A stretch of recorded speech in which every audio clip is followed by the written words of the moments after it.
Hello, everyone. Welcome back to the Fuel for Thought podcast, where we're going to discuss the Austrian Grand Prix 2024 today.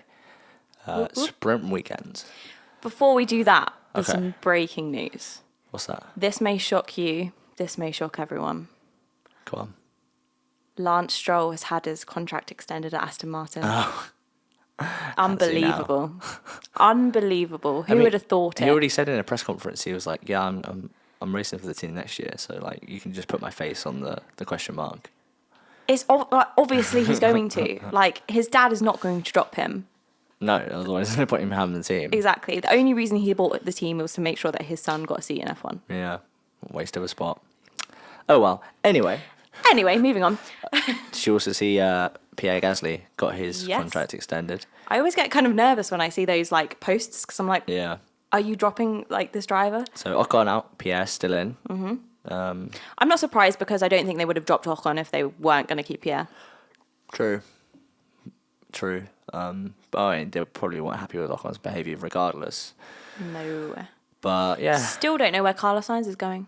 probably Williams. Oh yeah, because he didn't. They was meant to announce it at Spain, but they didn't. I Yet. wonder if they didn't because he didn't have Like- such a great race. And him and Charles had Yeah. a little argument, Yeah, but I wonder if that would have kind of like softened that argument a little bit, maybe. covered up the argument with that news. Anyway, we digress. Yes, sprint weekend, first one in a little bit now, and it should be good because so this is, I think it's the shortest track on the calendar. It's like a 1 minute 4 second, qualifying time. Yep. So like proper short. I think probably the closest track time, lap time to a minute. Yep. I think it's like 70 something laps or Yeah, so Also. a lot of laps Yep. to cover the distance. Red Bull Ring, so Red Bull's home track, I guess. a Home lot race. of orange going to be there. Yeah. But yeah, I think it's always a pretty good race. Yeah. Quite a few notable things have happened there. Lando Norris's first podium happened there in 2020, where he caught Lewis Hamilton in the last lap after he had a 5-second penalty, and it was the whole like Strat 7 thing. Yep. I think it was Strat 7. Was that where last lap Lando came from? Yes, exactly. And that was back when the engineers could tell them like what strats to use like at all times and be like, okay, for this corner like Strat 7, and then it, like unload the battery here. Like I think they've stopped that now, and you can't sort of micromanage to that extent. Okay. But yeah, that was sort of that's kind of where that all came from. Yeah. I think I remember a couple of years ago, Carlos Sainz's car setting on fire, him stopping on a hill and just rolling away. Yeah. Another notable thing about Austria is in 2022, Charles Leclerc won his first time not on pole at the Okay. Austrian Grand Prix. Yeah, that's right. Interesting. So it's like one of his 5 wins now, is it? Has he got 5 or 6 now? I can't remember, but it's Something like less than I actually remember. Yeah. And I think also a couple of years ago, both Mercedes crashed in qualifying. I think. I think seem that's to true. remember that Yeah. happening. A lot happened in 2022, I think, in Austria. Yeah. There was also a sprint race, though, so that was a long weekend. It might have been the sprint qualifying. I can't remember. But yeah, that was chaotic. Anyway, so I'm looking forward to it more than Barcelona. Yeah, me too. I do like the track. But yeah, so, I mean, do we want to recap last year slightly? I mean, what was the most notable things that happened last year? Well, obviously Max won. We obviously.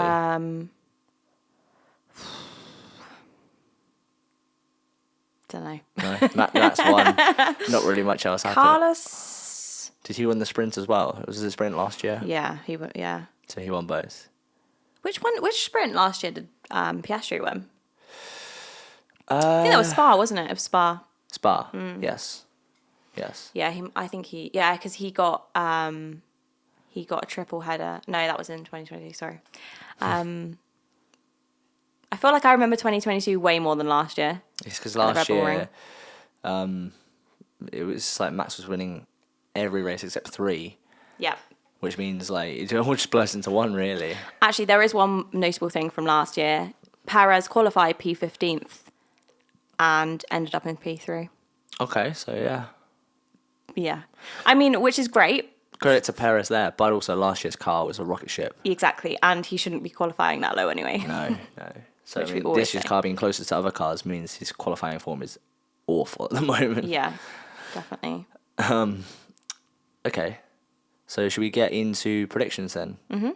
Sprint race. So we'll do sprint race predictions. We won't bother with qualifying. No. We'll do sprint race predictions first. So Okie dokie. mine might shock you. Ooh. Love that. Yeah. Right. I've gone bold this time. So, I mean, you go first. Mine's not bold at all, really. Okay, so sprint, I've put P3 Lando. That low, huh? Uh-huh. Ooh. P3 Charles. P2 Charles, you mean? Sorry. P3, and P3. Yeah. P2 Charles. Yes. And P1 Max. Okay.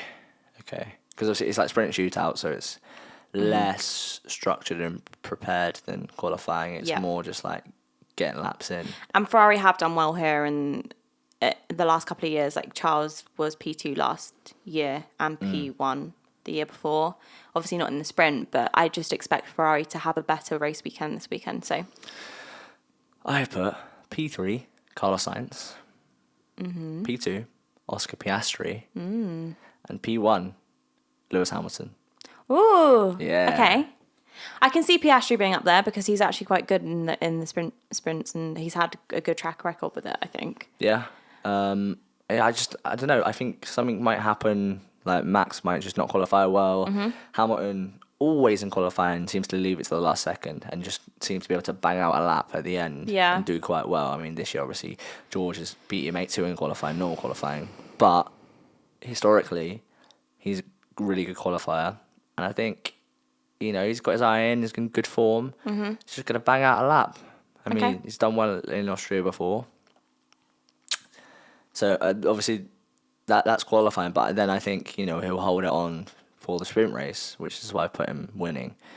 Piastri will hold his nerve, finish P2. Are you assuming Piastri qualified after Lewis? Yeah. P1. Are you assuming like the qualifying is kind of similar to your final? Yeah, I think so. Okay. Yeah. Interesting that you don't think the McLaren will overtake the Mercedes. No, I think because it's a sprint race, I think he'll hold on to it. Yeah, especially Mercedes is looking good at the moment. Yeah. You think Carlos Sainz wants to get some revenge on? Well, and yeah, Carlos is, he seems determined to put in a good performance at the moment. Yeah. So I think he'll be hungry and keen for it. And he's been quick here before as well. Yeah. But Leclerc's always been quicker. Ooh. Yeah, so qualifying. Okay. What have you got? This is normal qualifying. Yep. I think, right, anyway. Normal qualifying, P3, George Russell. P2, Lando Norris. Okay. And on pole, Max Verstappen. You've given up hope. No. You wait. Just wait. Oh, okay. Just wait. So Max is going to do his usual. Yep. Well, actually not at the moment. Norris qualified in pole last time. And George the time before. Yeah, so... I don't know. Just can't count out Max 3 times, and you're not, No. he's too consistent to not qualify pole 3 races in a row. Yeah, I agree. And I just think even though they'll be in the top 3, there will be nothing between them. Okay. Like nothing between Well, yeah, them. especially under Obviously, I don't mean nothing, literally, but... such a short lap. And even with, like, a lot of the teams, the times have been so close this season already. So, yeah, I'm excited for qualifying. I've put P3, Max Verstappen. Okay. P2, Lewis Hamilton. Okay. And P1, Lando Norris. Yeah. It's going to bang on pole. I can see Lando winning pretty much, like, soon. Winning again soon. Yeah, I mean, he's as we said, he got his first podium here. Obviously, like, good memories.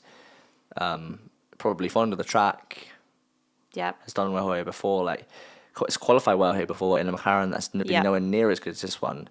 I think he qualified ahead of Hamilton in 2021, I think. And then when Hamilton, it kept him behind for ages, and then when Hamilton finally overtook him, he was like, "Oh, such a great driver, Lando." If you Yeah, I remember radio. that. Yeah, I remember that radio. I think that was 21. I can't see Lando. I feel like if Lando's going to get on pole, he'll have to win it. Well, you hope so, but there is Max Verstappen and the Red Bull to Yes, contend with. yes. Anyway, the race. The race, as you can probably guess from what I've just said. Charles Leclerc in P3. Obviously, I didn't put him in the top 3 qualifying, but I think the race pace of the Ferrari in this track will outshine his qualifying pace. Okay. P2, George Russell. Really? Mm-hmm. Okay. And P1, Lando Norris. Where's Max Verstappen? Where's he gone? You'll have to wait for my bold predictions to find out. Okay. So, yeah. So that kind of hinges on George having a really good race, I think. Yep. And keeping Charles behind. So you think George will have a really good race? Yeah. Why not? Yeah, why not? Do you know what? He's obviously shown, like, last time he started P4 and he got to P1, like, that. And if he gets a good strategy, he defends really well. He's been consistent. Yeah, exactly. Made a couple of mistakes, but yeah, he's due a really good race and he's due some luck. Yeah, and I think podiums for Mercedes will be more often. Yes, at this current form, yes. Yeah. Okay. Tell me. You've not put Lando first, have you?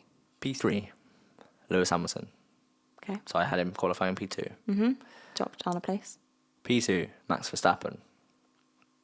Hamilton's not keeping Max behind with these cars, like the cars as they are. No. It's not going to happen over 70 laps. Yeah, no.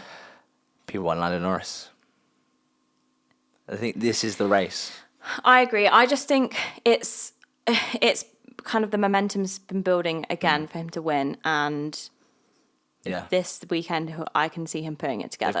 They've got to put it together at some point. The frustration that you see from Lando when he finishes P2, when he knows that he should have won, I think that will just kind of drive him to make sure, ironically drive him to make sure that he gets that second win. Yep.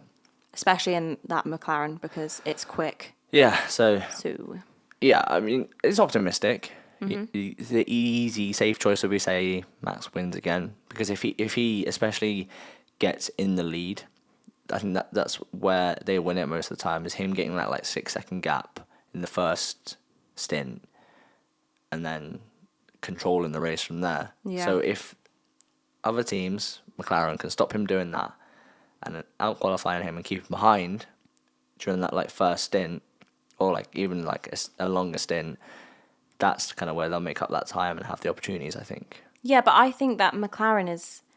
I don't think that's possible to have that gap between the Red Bull, the Max and the McLaren or Lando. Oh, it happened last race? Yeah, that's because George got in the way. I don't think that would have happened if George was... Because Lando was chasing Max. At the end, it was only 2 seconds between them.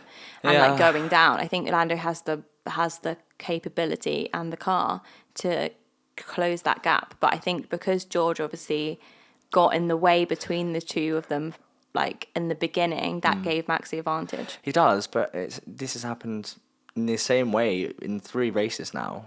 Yeah. When Lando's been chasing down Max and not quite got there, and it's like it seems to be the same old story, and that's why I'm saying like, Red Bull seems to be able to control the race from the front. So if they can do something to disrupt that, I think that's where the opportunities are gonna present themselves. You'd hope anyway, and I do hope to see that. And maybe George getting in the way doesn't help that. No. Or like a Mercedes disrupting that, because it also disrupts Red Bull. McLaren. Yeah. And their strategy. But it's nice to see other teams getting involved. I agree. So yeah, bold predictions. Yep. So we've done 4 bold predictions because it's sprint weekend. Yes. So one of mine is about the sprint actually. Yeah. Let me begin. So this is the reason why I made my predictions how they were. Whoever wins the sprint will DNF the race. That's quite a good one. So obviously I put Max to win the sprint, and that's why I didn't put him in the race. DNF. Yeah. Had the Rebel Ring. Yeah.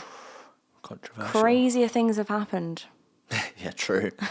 So, I don't know. I just thought I'd throw that one out there. Be a bit like, I don't know. Okay. Well, my first one isn't too dissimilar. Max will have a bad sprint. That's why I haven't put him in the top 3. Okay. I think he might either miss out on qualifying or just like... Yeah, he'd probably miss out on qualifying because if he qualifies well, then it's like not likely he's going to have a bad sprint. No. Unless he, I don't know, gets knocked off by someone or... Yeah. But yeah, so, Max will have a bad sprint is my prediction. Kind of opposite to mine, really. I guess so, yeah. You said good sprint, bad race. Yeah. Okay. Then if you think about it before, Lando had a bad sprint in Miami and then won the race. That's true. So it's like the opposite of that as well. My second one is there will be at least 2 safety cars in the race. Not over the weekend, but in the race itself. Race. Yeah. There will be an incident in the race. Yes, exactly. 2 incidents. Yeah, 2 at least. At least 2 incidents. And what makes you say that? I think that this track is quite prone for safety cars. There's been a few safety cars in the past. Obviously gravel traps, cars spinning out into them. It doesn't bode well for Logan Sargent. No, it doesn't. Okay, yeah. all right. I will see. And then that might, help the strategy for certain teams. Who knows? We'll see. That'll be good. Yep. My second one is there will be another Alpine clash. They'll tangle again. Yeah, I okay. think. So do you think, okay. Maybe Pierre's new contract makes Ocon a little bit, disgruntled. I'm always keeping him and not... I'll do a French accent. If Ocon signed his contract with his new team, what's he got to lose? He's like, I'm going somewhere else. Yeah, true. Yeah, all right. I just think that things are going to get more sour between the two of them because they know they're not going to be teammates and they don't have to get along. Yeah, they haven't got anything to preserve. Exactly. So yeah, we'll see about that. Number 3, I've put, which also reflects in my previous predictions, there will be 4 different people on pole/race win. So what I mean by that, obviously, I think you don't understand. So basically, whoever gets pole position in the sprint won't win the sprint. Whoever gets pole position for the race won't win the race. Right, okay. So 2 different poles, 2 different race winners. Yeah, but they're going to be complete. Yeah, basically. Yeah. Okay. But in my head, I made that prediction thinking all 4 of them will be different drivers. Yeah. Rather than... That's what I understood you were saying. Yeah. Okay, that's, I suppose, a bit of a creative one. Yeah, why not? Yeah. So my third one, similar to my second one, feisty Ferrari will continue. Okay. They're quite close in performance at the moment. Yeah. And I think, that the hunger to do well for both of them will be present. I think the red mist might descend and continue into this race. If I'm not wrong, I might be. I'm pretty sure Ferrari have qualified P2 and P3 the last 2 times here. Okay. So, yeah, it's kind of track records. They could be next to each other. Yep. It could cause some issues again. Some, overtaking opportunities on corners as well. Dive bombing. Late braking. Safety cars. We'll see. There we go. So, yeah, might have that to look forward to. Number 4 for you. Number 4, to thank Aston Martin for his extended contract, Lance Stroll will cause at least 1 car to DNF. So 1 safety car, maybe. Maybe, yeah. Oh dear. Whether that's just breaking their side pod or actually just making them go off into the gravel, I don't know. I just think Lance Stroll is Lance Stroll and he can do what he wants because he'll always have that seat as long as his dad owns the team. Okay. So that's my prediction. Fair enough. I feel like I haven't done a prediction specifically about a driver recently, so I thought I would. Well, I'm continuing my tradition Making a prediction about Logan Sargent. It's either about Logan Sargent or Alex Albon points. Yeah. Okay, what is your prediction about Logan Sargent? I'm giving him some posy vibes Okay. this week. We gave him some posy vibes last week. Yeah, well, I want him. Yeah, no, I gave him some vibes to not have an incident last week. That was like, just finish the race, man. Please. I think he'll get to Q2. Wow. Sargent to Q2. Come on, Logan. Okay. See, I'm not always mean about him. I feel like you're a Logan Sargent fanboy. No, because I do sometimes predict him to do badly. True. You're just obsessed with him, no matter what. Negative, positive. He's just, I don't know. He's just easy to make predictions about true. because he's always last, but there's always something always happens with him. Yeah, I feel like we try and avoid saying drivers' names specifically because we're worried about jinxing them. Yeah. Because whenever we've mentioned Daniel Ricciardo's name, it's ended terribly for him. So we try and keep his name out of our predictions. But yeah, a driver that always finishes last, it doesn't really matter. No. Best he can do is finish. Probably no, not. he can do better than what he normally does. Yeah. Just reminds me of the time where the 2019 rookies were doing their presentations and George Russell was like... Facts. Yeah, George Russell was like, the amount of positions gained. And then Lando was like, well, yeah, when you start last, it's not difficult, is it? Oh, dear. Yeah. Well, it is for some drivers, I guess. Sorry, Logan. I can't believe De Vries was still in F1 last season in Austria. Yeah. It feels like he was taken out so soon. I know. But I feel like now it is still quite soon. I know, but I feel like we're so deep into the season. Yeah. Yeah. Well, as I said, if Sargent was in an RB, he'd be out already, I think. But hey, Q2 for Logan. Mm-hmm. But yeah, that's it. That's the 4 predictions. So, I mean, have you got any closing remarks about Austria? I don't think I have any closing remarks. I just think hopefully it's exciting. My predictions predict it will be exciting. Yeah, mine do too. So yes, I'm looking forward to another sprint weekend. I think it just extends my weekend. Yeah. Gives me more to do. Yeah. Yeah. So it starts on Friday this time. Mm-hmm. And yeah, let's hope to see some more winners. But once again, thank you for tuning in to Fuel for Thought. And we'll catch everyone after this glorious weekend in Austria. Mm-hmm. All right. See you then. Bye. Peace.